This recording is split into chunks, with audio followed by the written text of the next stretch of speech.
जी, आरोप एमएलए की खरीदारी के बारे में नहीं है। हमारी आरोप ये है, जो कांग्रेस पार्टी अपने आप को संविधान के संरक्षक मानते हैं, जो Congress party victim card play करते हैं, जब उनके एमएलए कोई बीजेपी में ज्वाइन हो जाते हैं, हरियाणा में, महाराष्ट्र में, गोवा में, मणिपुर में, कहीं और अन्य जगह, जो कांग्रेस पार्टी अपने आप को विक्टिम बता के कोर्टों में भागती है, आज वही कांग्रेस पार्टी वही चीज कर रही है जो भाजपा करती है उनके साथ।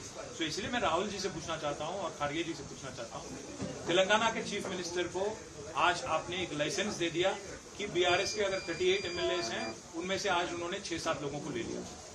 तो मैं कांग्रेस के लीडरशिप जो है एआईसीसी के, उनसे पूछना चाहता हूं, जब आपके साथ होता है तो नाइंसाफी है, दूसरों के साथ अगर आप सेम बर्ताव करते हो तो इंसाफ कैसे बन जाता है? दूसरी बात भी मैं पूछना चाहता हूं, सिद्धरामैया जी कर्नाटक में ये दावा करते हैं कि एक एमएलए को आज भाजपा 50 करोड़ देके खरीद रही है, कांग्रेस एमएलए। तो मैं पूछना चाहता हूं आपसे, तेलंगाना में एमएलए की क्या रेट है? कांग्रेस क्या रेट देके, क्या दाम देके आज खरीद रही है, ये बता दें। हम इसलिए राहुल जी से और अब हमारे खारगे जी से शिकायत इसीलिए कर रहे हैं क्योंकि एक तरफ आप संविधान को दिखाते हो पार्लियामेंट में और दूसरी तरफ उसी संविधान की बेइज्जती करते हो। तो इसलिए कहते हैं कि अगर कोई चीज प्रीच करते हो तो उसको प्रैक्टिस भी करो। पर हम कांग्रेस को ऐसे ही नहीं छोड़ेंगे, उनको हम पूरी तरह से दिल्ली में एक्सपोज करेंगे।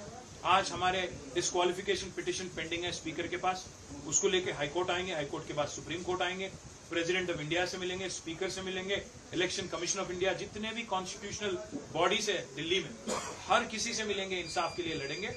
और हम जानते हैं आज कांग्रेस अपने आप को शायद ताकतवर मानती होगी क्योंकि उनके पास साम दान भेद दंड हर कोई तरीका है उनके पास, पर हम भी जानते हैं कि कांग्रेस की जो हिपोक्रेसी है, अगर दिल्ली में हम एक्सपोज करें, पूरे हिंदुस्तान को बताए, जरूर कांग्रेस पार्टी पे भी दबाव पड़ेगा और कांग्रेस पार्टी भी ये जो हरकत कर रही है इसको छोड़ना पड़ेगा। आपने ऐसा क्यों कहा कि राहुल गांधी ऑस्कर लेवल की एक्टिंग करते हैं?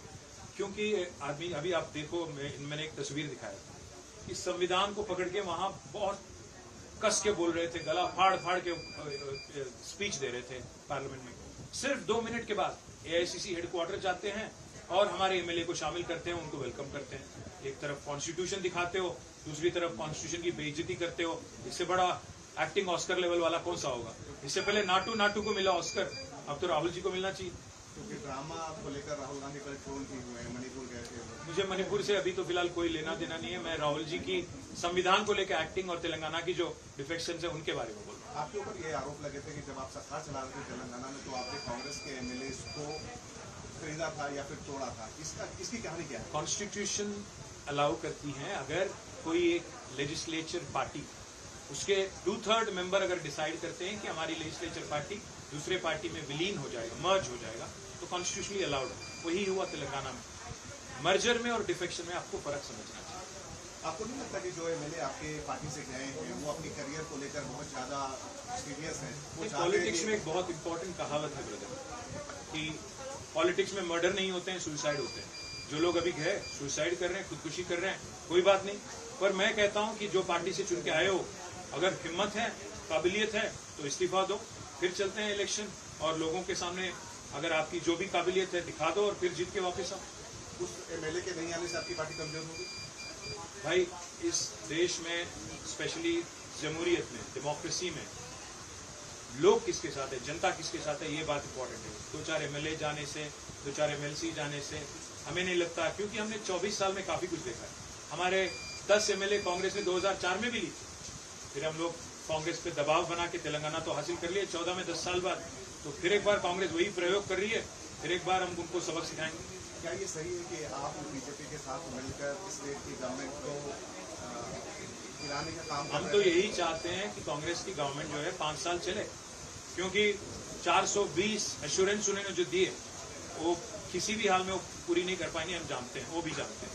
तो इसीलिए हम मानते हैं और रिक्वेस्ट करते हैं रेवंत रेड्डी जी से कि आप 5 साल चलाओ, आपको गिराने की कोई कोशिश नहीं कर रहा है, आप ये वहम से बाहर निकलो और गवर्नेंस पे ध्यान दें। एक आखिरी सवाल है आपसे, क्या आपको लगता है कि बीआरएस पार्टी कांग्रेस और बीजेपी से जुड़ी हुई है?